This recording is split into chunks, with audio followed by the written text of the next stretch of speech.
Hi, this is Daryl from Daryl's Sawmill Sales. I want to go through a little tutorial this afternoon to show you how to set up a Vallee sawmill. We have several models from the Rebel, Little Blue, and all the way up to the Green Monster. Basically, the setup procedure is the same for all of them. So the first thing you want to do is find a fairly level spot. This is the greatest spot as is right now. We're dealing with ice and snow here. So I find the best way to set the sawmill up is throw away your 4-foot level. Don't use a 4-foot level on these mills.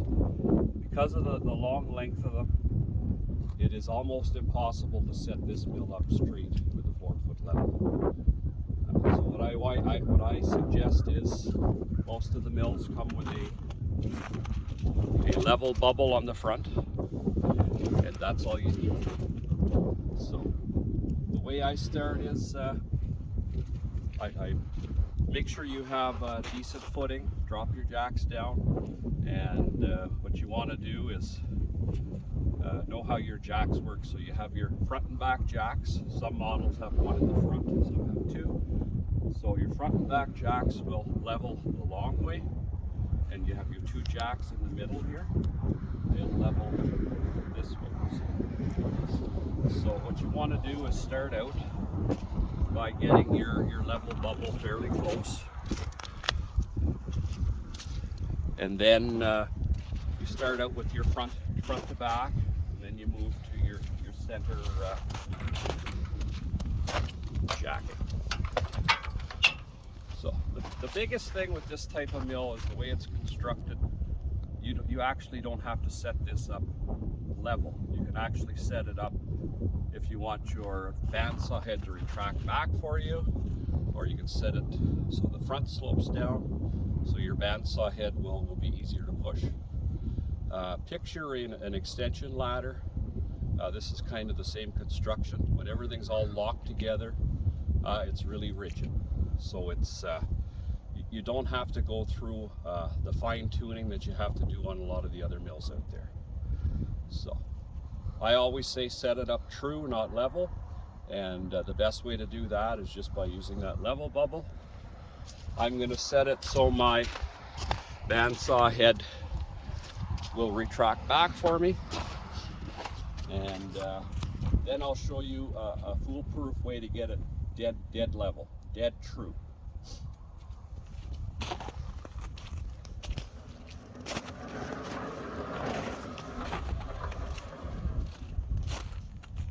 Way to check and make sure that your saw bed is set up true, you just get somebody on the opposite end to pull on the string, and you just check with your string. I like to hold it just on the outer edge, and then you can adjust accordingly.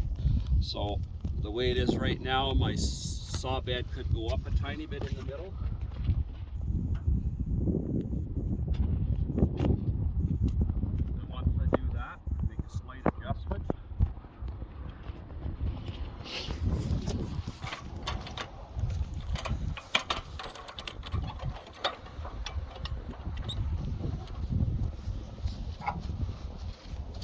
Check it again.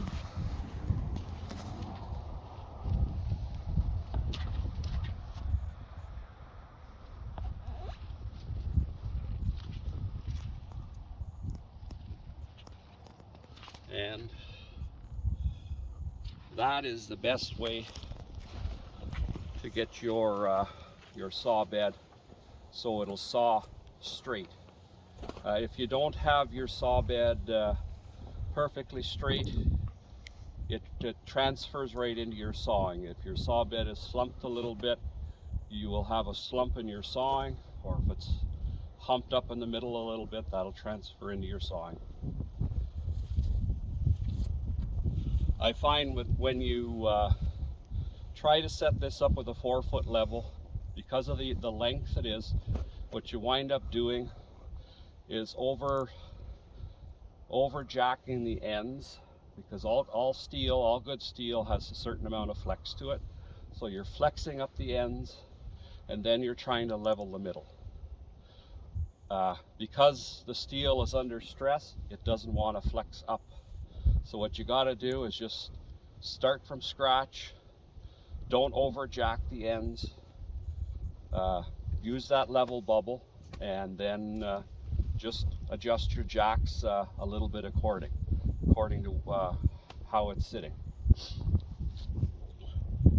It's pretty much the same for every model of Vallee sawmill. Some of them have 2x4 frames like this, some have 2x6 frames, but I find if you follow this procedure, you can set this up in a matter of a few minutes, and it will saw 100% straight square lumber for you. Well, thanks for watching. I hope I've answered your questions. I had a few questions over the years on how to do this.